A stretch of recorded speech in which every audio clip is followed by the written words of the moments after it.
ce sera Carter Rea qui montera sur scène pour répondre à la question « Comment étudier les structures les plus grandes dans l'univers ?» Pour le présenter, Carter Rea est un étudiant au 3e cycle à l'Université de Montréal dans le département de physique. Originaire de Caroline du Sud, il a déménagé à Montréal il y a 5 ans pour poursuivre les études graduées. Il recherche les galaxies en développant les nouvelles méthodes numériques. Place à lui.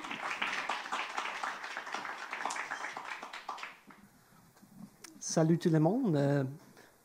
Je voudrais dire au début merci d'être ici. Merci à Bistro Prane aussi, et d'Ivado et FRQNC, le CRAC, le Centre de recherche en astro du Québec, et aussi notre lab extra à l'Université de Montréal.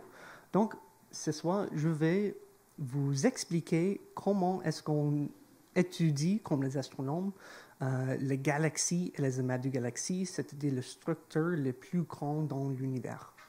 Et qu'est-ce qu'on utilise l'intelligence artificielle, plus précisément l'apprentissage automatique pour nous aider dans ces études-là. Mais avant de parler des galaxies et des structures les plus grandes dans l'univers et de l'apprentissage automatique, il nous faut parler de comment est-ce qu'on étudie les galaxies et les trucs en astronomie. Donc, en effet, on a plusieurs utiles, mais l'utile le plus utilisé est le photon. Et qu'est-ce que c'est un photon?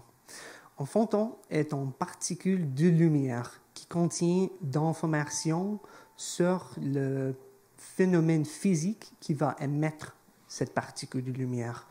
Il y a quelques composants. Il y a une chose vraiment importante dans chaque photon, ça c'est l'énergie associée avec le photon. Donc ici, ça c'est pas le bon, mais ici j'ai une petite échelle qui change en termes d'énergie et aussi en longueur d'onde. Donc en optique, on a des phénomènes physiques qu'on peut voir avec nos yeux. On a aussi en rayon X ou en rayon gamma les phénomènes physiques qui sont plus énergétiques. Je vais le décrire en quelques moments.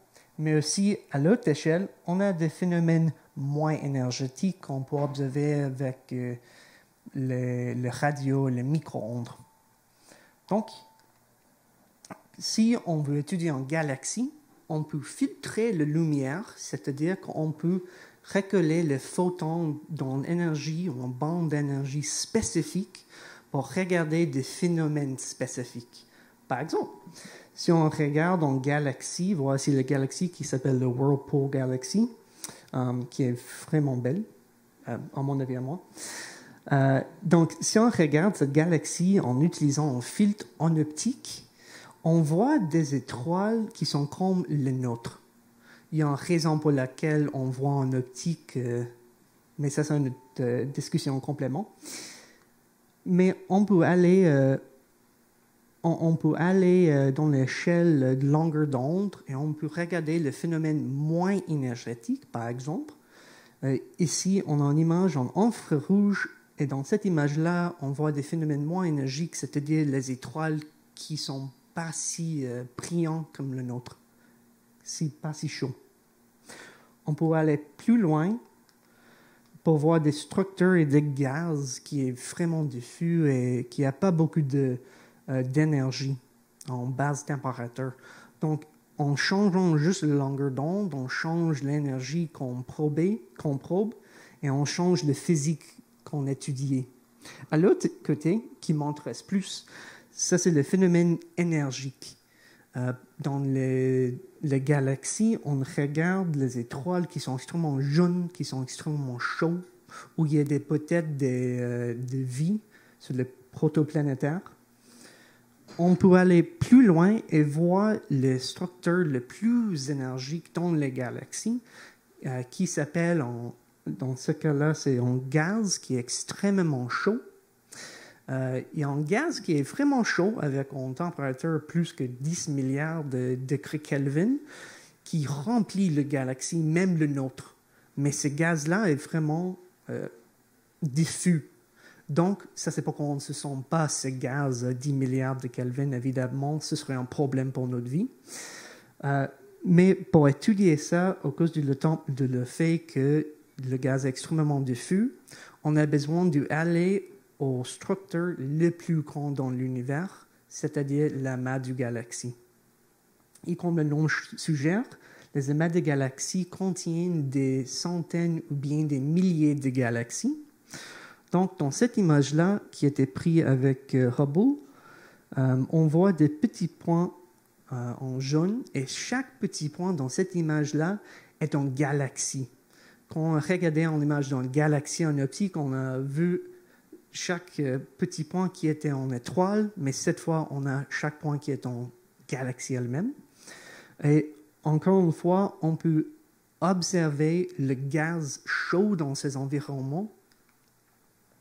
Comme ici, on peut utiliser des observatoires en espace comme Chandra, que j'ai mentionné ici.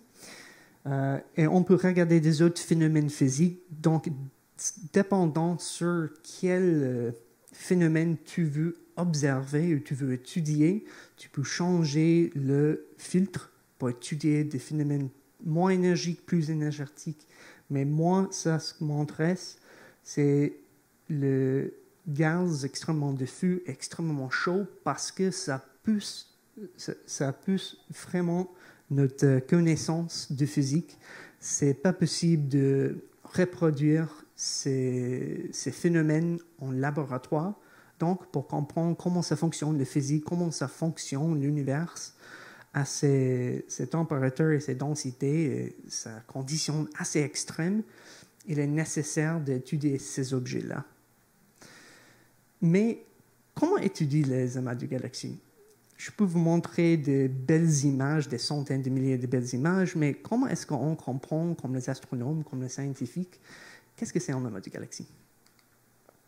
Voilà ici un amas de galaxies qui s'appelle Persée. Cette image était faite par un collègue à l'Université de Montréal, Marie-Lou Gendron-Marsollet.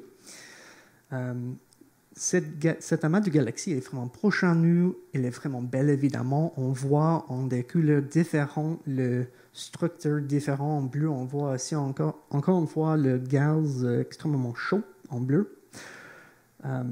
Donc, quand on regarde ça avec un observatoire, un télescope en espace, qu'est-ce qu'on voit?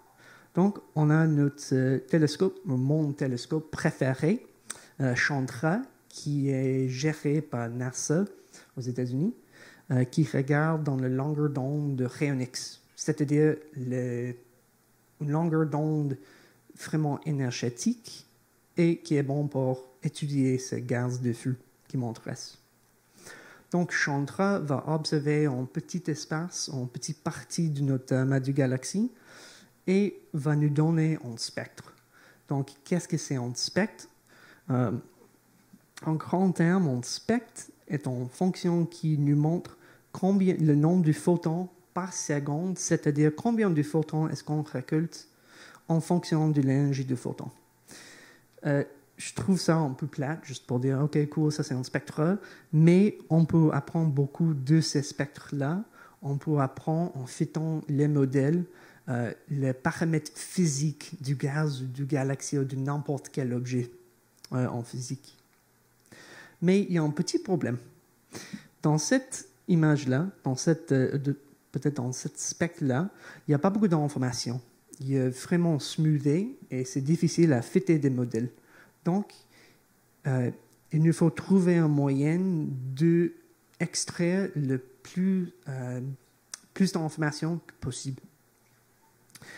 Le problème est que quand on prend une image, un spectre avec un télescope, il y a une réponse intrinsique et naturelle de ce télescope et ça change avec chaque télescope et avec chaque observation.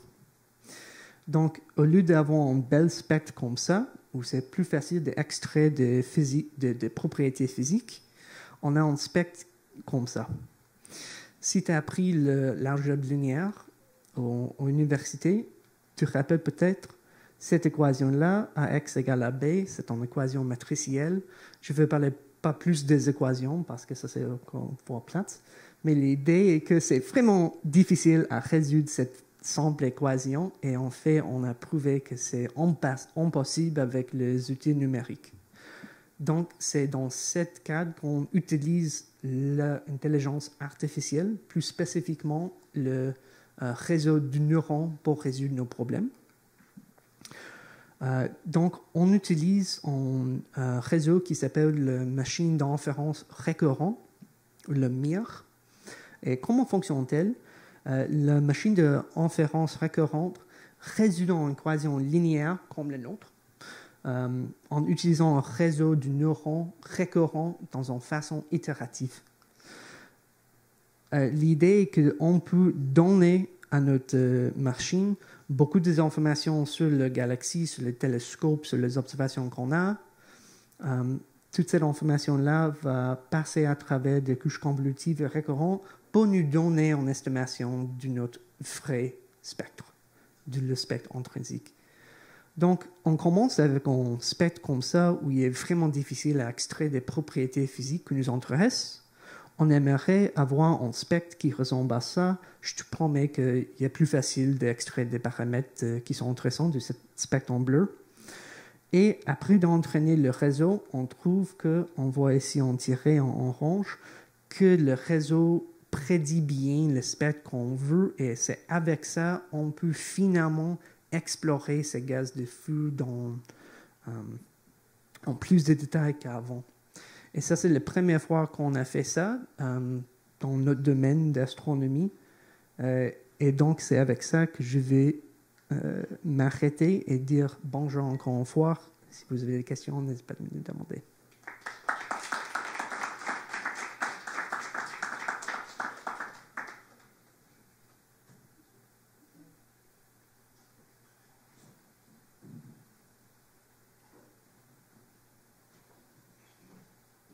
Test 1, 2. OK, cool.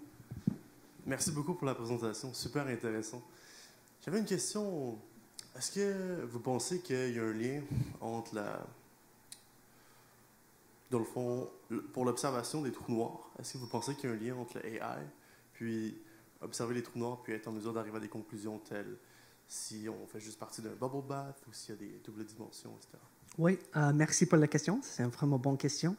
En fait, je ne sais pas si vous vous rappelez la première image d'un trou noir qu'on a pris avec le Event Horizon Telescope.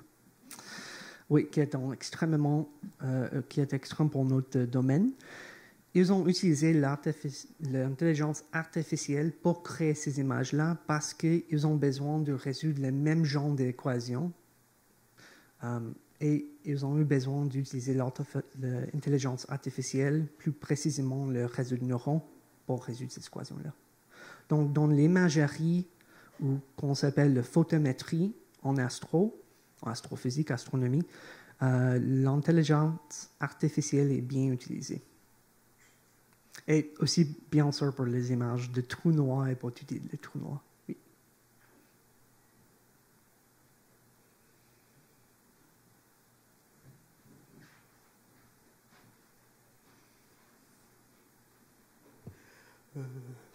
J'aurais une question.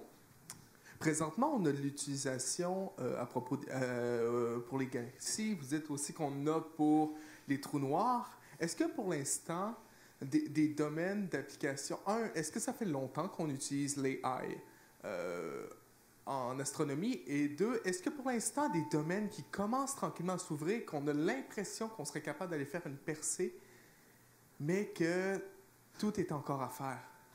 Est-ce que je suis clair? Oui, c'est clair. Merci beaucoup pour la question. En fait, l'intelligence artificielle en astronomie est relativement nouveau. C'est-à-dire qu'il y a beaucoup de low-hanging fruit en astro où on peut utiliser l'apprentissage automatique pour nous aider. Il y a des gens par exemple, le télescope Canada France Hawaii qui sont en train de créer des algorithmes d'apprentissage automatique pour leur aider dans les décisions d'observation. Mais c'est vraiment à la naissance de la période de la AI en astronomie. Et je vais dire aussi, par rapport aux des présentations qu'on a eues avant, en astronomie, on ne travaille pas avec des gens, on travaille avec les galaxies, avec les étoiles, avec les photons. Donc, astronomie est un vraiment bon domaine dans lequel on peut travailler en l'intelligence artificielle sans les mêmes contraintes éthiques. Il y a toujours des contraintes éthiques, mais ce n'est pas comme dans la justice sociale, par exemple. Donc, c'est un vraiment bon domaine dans lequel on peut utiliser l'apprentissage automatique. Super. Merci.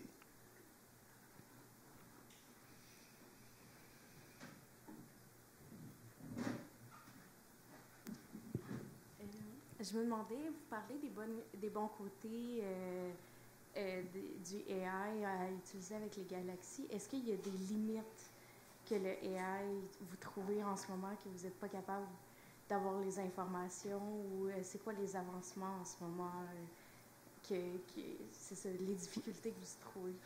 Oui, merci pour la question. La grande difficulté dans l'astro maintenant, c'est une bonne chose et une mauvaise chose en même temps.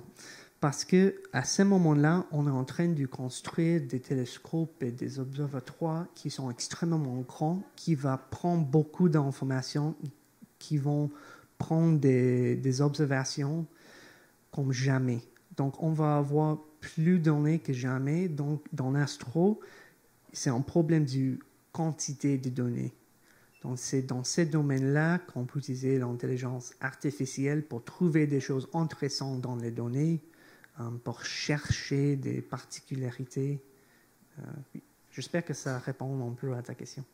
Oui.